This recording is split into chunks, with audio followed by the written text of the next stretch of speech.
শ্রাবণের জল ভরা আকাশ, একটু বিষণ্ণ মন। আজ 22শে শ্রাবণ,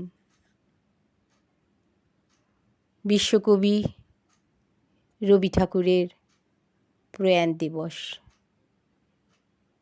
কবিকে স্মরণ করে তার লেখা স্নান সমাপন কবিতাটি পাঠ করছি।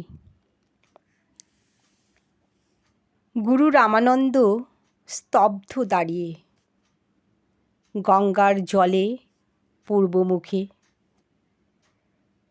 তখন জলে লেগেছে সোনার কাঠির ছোঁয়া।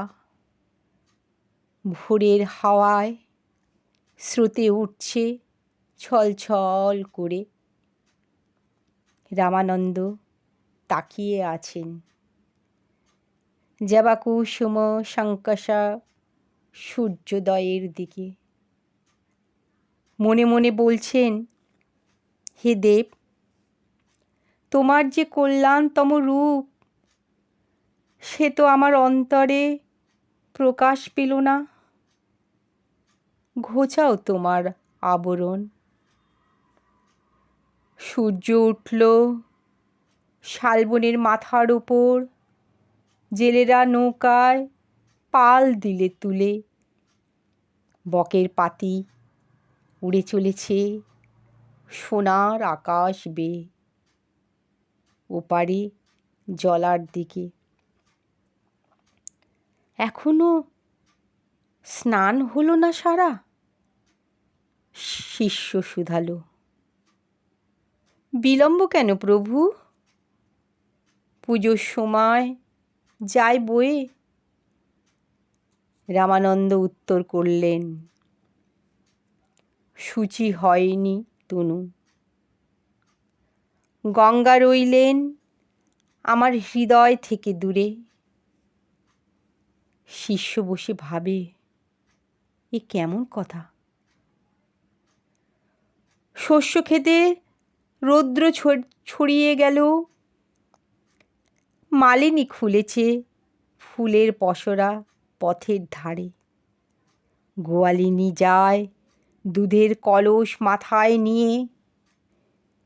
গুরুর কি হলো মনে? উঠলেন জল ছেড়ে। চললেন বন ঝাউ ভেঙে গাংশালিকের কোলাহলের মধ্যে দিয়ে। শিষ্য শুধালো, কোথায় যাও প্রভু? ওদিকে তো নেই ভদ্রপাড়া। গুরু বললেন, চলেছি স্নান সমাপনের পথে। বালুচরের প্রান্তে গ্রাম। গলির মধ্যে প্রবেশ করলেন গুরু। সেখানে তেঁতুল গাছের ঘন ছায়া। শাখায় শাখায় বানর দলের লাফালাফি। গলি পৌঁছায় ভাজন মুচির ঘরে।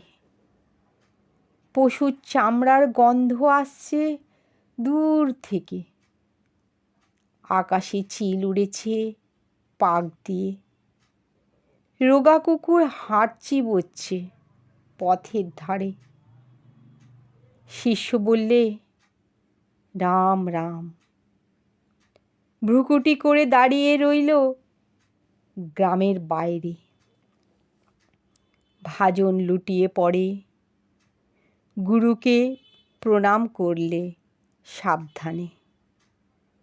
গুরু তাকে বুকে নিলেন তুলে। ভাজন ব্যস্ত হয়ে উঠল, কি করলেন প্রভু? অধমের ঘরে মলিনের গ্লানি লাগলো পূর্ণ দেহে। রামানন্দ বললেন, স্নানে গেলেম তোমাদের পাড়া দূরে রেখে। তাই যিনি সবাইকে দেন ধৌত করে, তার সঙ্গে মনের মিল হলো না। এতক্ষণে তোমার দেহে আমার দেহে বইল সেই বিশ্বপাবন ধারা। ভগবান সূর্যকে আজ প্রণাম করতে গিয়ে প্রণাম বেঁধে গেল। বললেম, হে দেব, তোমার মধ্যে যে জ্যোতি, আমার মধ্যেও তিনি। তবু আজ দেখা হলো না কেন? এতক্ষণে মিলল তার দর্শন। তোমার ললাটে আর আমার ললাটে মন্দিরে আর হবে না যেতে। নমস্কার।